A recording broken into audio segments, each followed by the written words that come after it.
งพะลัง สาธุ สาธุ สาธุ อ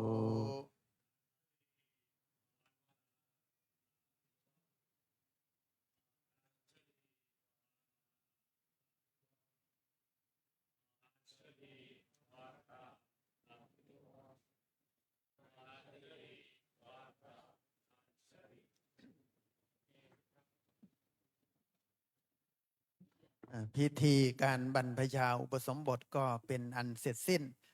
ลำดับต่อไปก็จะเป็นพิธีถวายจตุปัจจัยไทยทานแด่พระอุปชฌาย์พระกุศลและพระนั่งอันดับ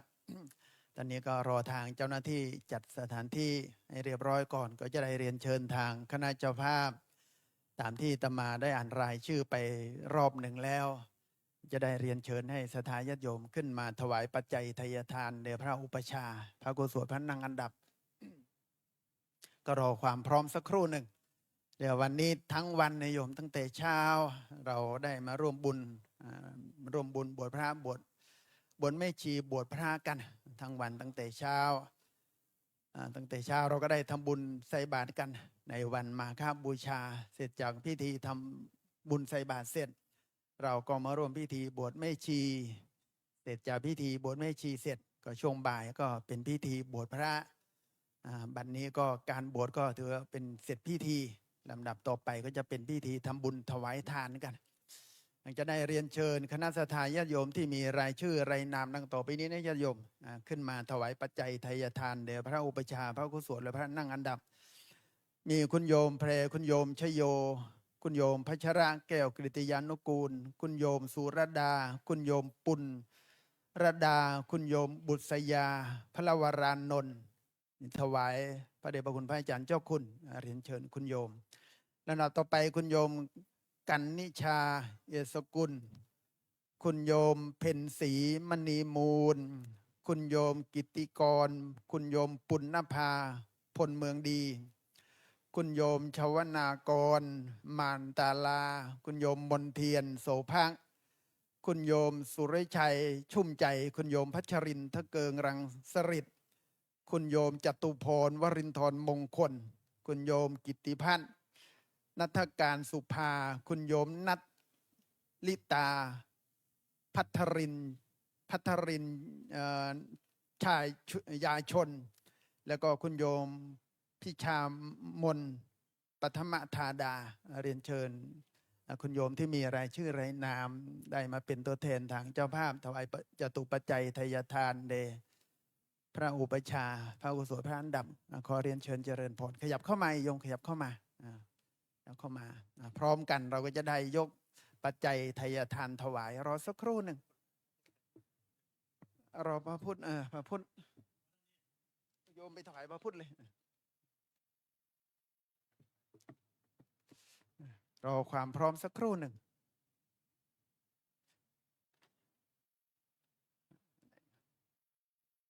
พร้อมหรือยังพร้อมแล้วยกไทยทานขึ้นยกไทยทานขึ้นแล้วก็ประเคนพร้อมกันวางบนผ้าประเคนโยมยกประเคนเนี่ย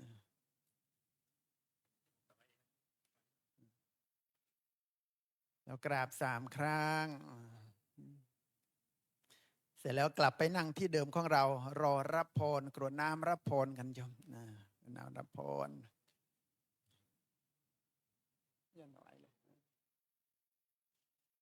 กลับไปนั่งที่เดิมรอกรวดน้ำรับพร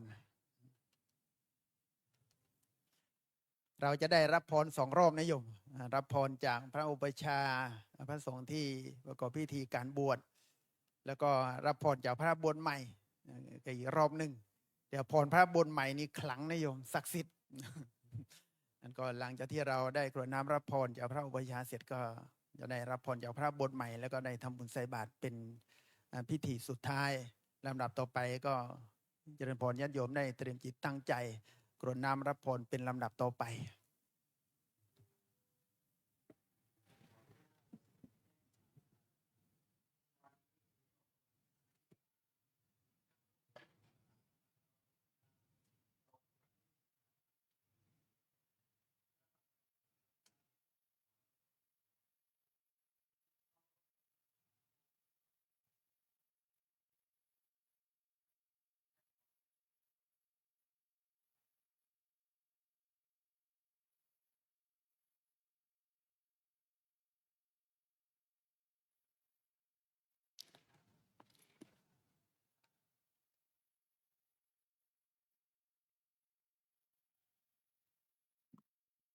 ตอนนี้เราได้ถึงจุดที่สมบูรณ์แห่งบุญนะ เราได้บำเพ็ญทาน เราได้สมาทานรักษาศีล เราได้เจริญภาวนา เพื่อในโอกาสที่เราได้มามุทิตา แสดงความยินดีกับพระภิกษุผู้บวชใหม่จำนวน11 รูป เป็นพระภิกษุชาวพี่น้องชาวจีน10 รูปและก็พระชาวไทย1 รูปได้เข้ามาบวชในวันนี้ ความดีงามที่เราได้มีส่วนมุทิตาอนุโมทนาในเนกขัมมะบารมีนี้ขอพลังความดีงามนี้จงเป็นพลังบุญให้เราทั้งหลายนั้นได้เกิดบารมี เพื่อให้เรานั้นได้ก้าวข้ามพ้นจากอาสวะกิเลสทั้งหลายจะเป็นไปเพื่อความดับอาสวะกิเลสเพื่อความดับทุกข์เพื่อให้เข้าถึงสุขคือมรรคผลนิพพาน ความดีงามที่เราได้ทำนี้ในฐานะที่เราเป็นพุทธศาสนิกชน เรามามุทิตากับผู้ที่จะออกจากเรือนออกจากกามออกจากโลก แม้นว่าจะมีระยะเวลาจำกัดเราก็ถือว่าช่วงเวลานี้เป็นช่วงเวลาที่งดงามควรแก่การมุทิตาอนุโมทนา มันเหมือนกับเราดูดอกไม้ที่ยังสดมันก็ดอกมันก็สวยงามนะเราไม่ต้องมองดอกไม้ที่เหี่ยวนะมันก็เป็นธรรมดาเราต้องมองดอกไม้ขณะที่มันสวยสดงดงามความชื่นจิตชื่นใจก็จะมีกับเราที่เราได้เห็นพระใหม่ได้บวชได้นุ่งห่มผ้ากสาวพัส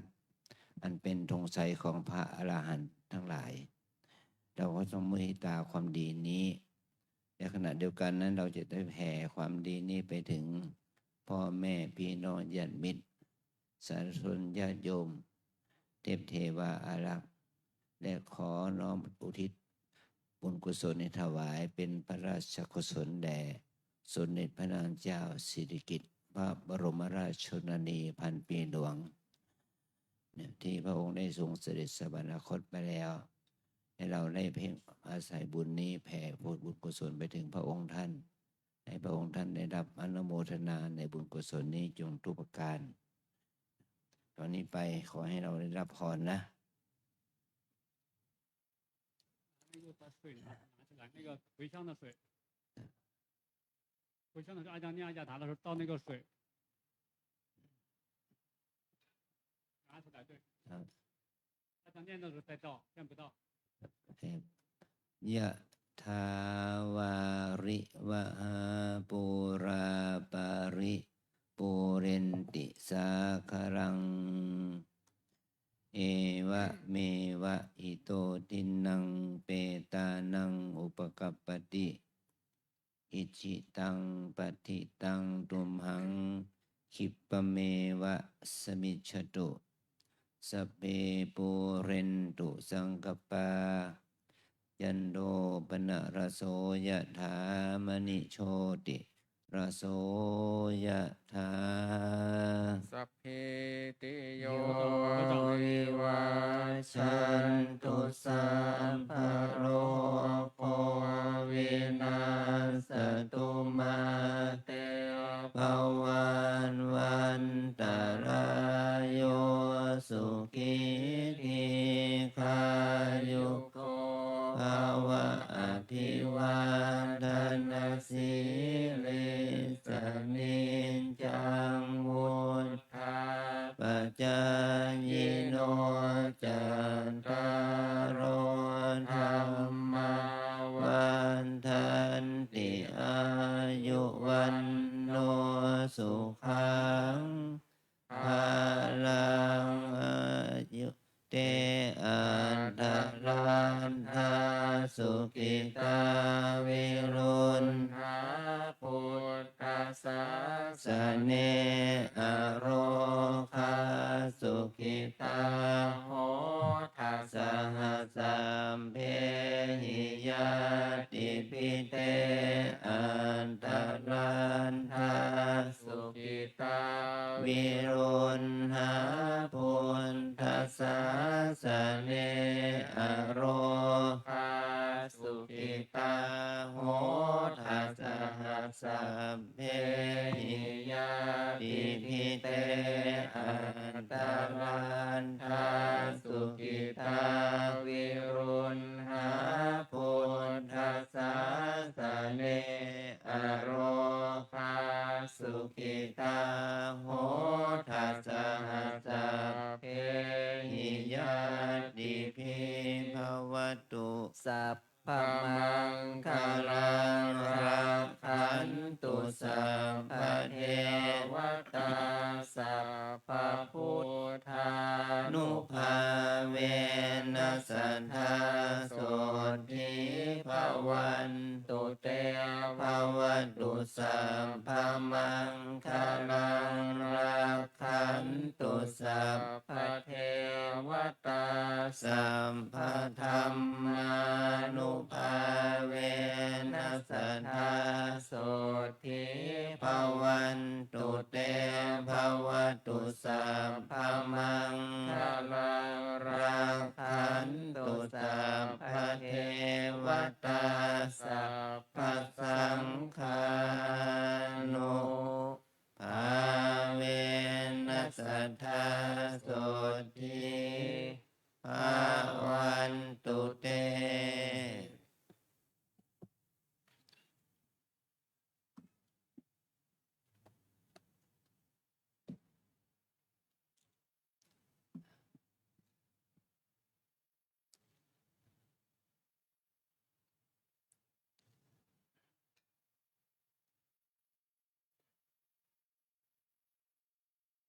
用那个布接，用布接，不要用手接。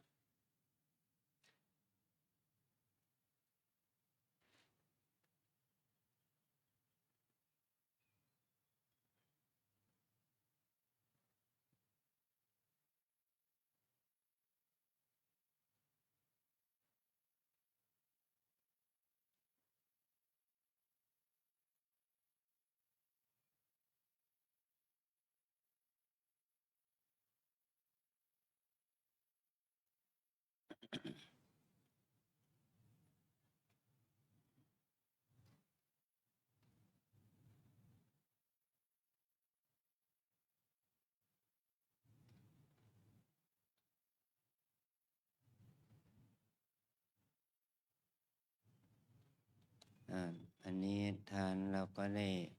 ทำแล้วศีลก็ได้สมาทานแล้ว เราจะได้เจริญจิตภาวนาแล้วทุกคนให้หวนกลับมาธรรมชาติที่เราได้แต่วันเกิด คือลมหายใจเข้าออก เราตั้งสติอยู่กับการหายใจเข้า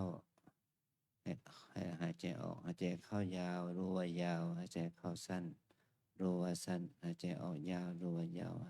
หายใจออกสั้นรู้ว่าสั้น3 หน 5 หน 7 หน 9 หนมันก็เป็นมหากุศลแก่เราได้นะขอให้เราได้ตั้งใจตั้งภาวนาสักครู่หนึ่ง我们现在所有人禅修一下，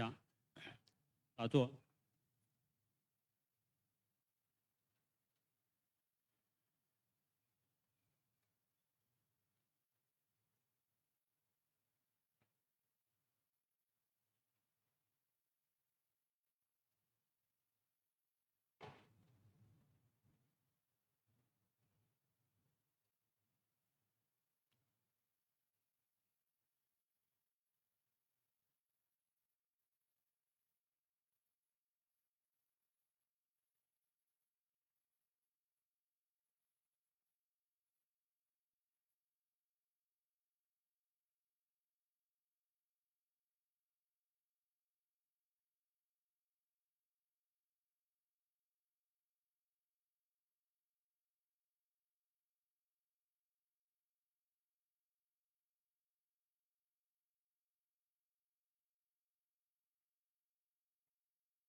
คนแก่เวลาแผ่เมตตาแผ่บุญกุศล อิตังตานากัมมังนิพพานาปัจจายโยโหตุโนนิจจังอิตังศีลากัมมังนิพพานาปัจจายโยโหตุโนนิจจังอิตังภาวนากัมมังนิปัจจายโยโหตุโนนิจจังยังกินจิกุสาลังกัตตะพังกัมมังสัพเพอัมเหหิกาตังปุญญังโนอานุอันโตโสนันโตพนโตเยเทสามิงฐานเนอาติกาตาติกายุกาสะทาโหนตุสัพพะสัตตาสุขีอัตตาปาริหารันตุมาตาสุขีตาโหนตุทุกขาปามุจจันตุสัพเพยาสุขีตาโหนตุทุกขาปามุจจันตุสัพเพอายาตสุขีตาโหนตุทุกขาปาจันตุสัพเพปิสาสัพเพยักขาเปตาสุขีตาโหนตุทุกขาปาจันตุสัพเพนาคตตาสุขีโหนตุทุกขาปามุจจันตุสัพเพเทวา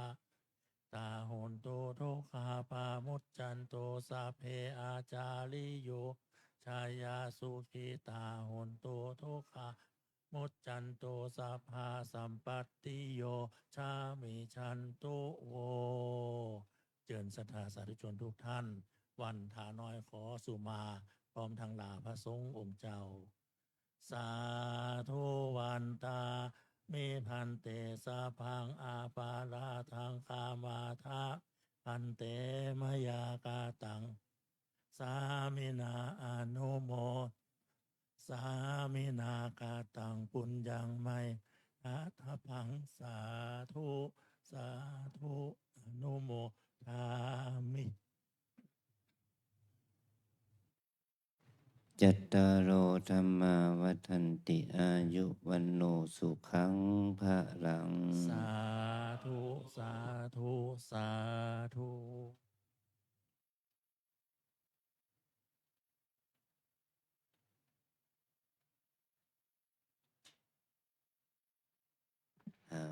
เราได้กิจกรรมน้อยใหญ่ก็เสร็จแล้วต่อไปให้เราได้รับพรจากพระใหม่เราทำบุญทำทานต้อนรับพระใหม่ตามสมควรแก่เหตุนะขออนุโมทนา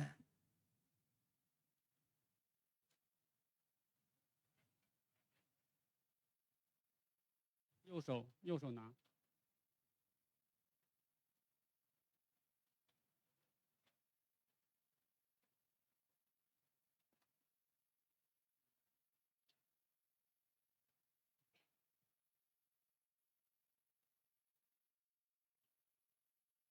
เดปุลันติสักขาลังเอวะเมวะอิโตทินังเบดานาอุปกัมปติอิจิตังปฏิตังตุหังเขปะเววะสามิจาโตสัพเพตุลังตุสังกปะจันโทปานาลาโสยาตามณีเชติลาโสยาธา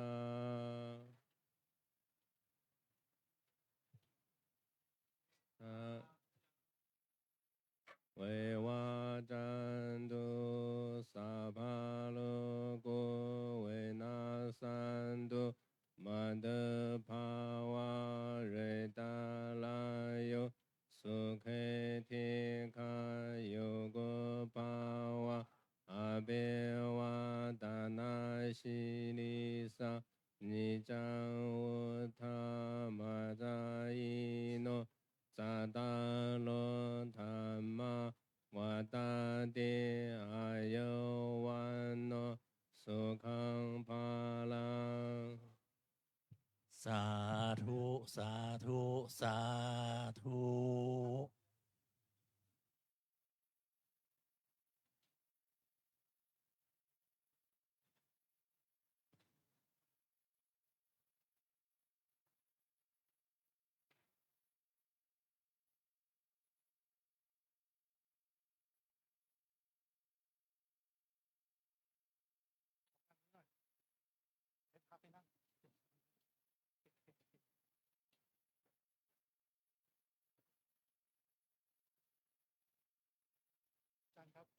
ถ่ายรูปหมู่ก่อนนะครับ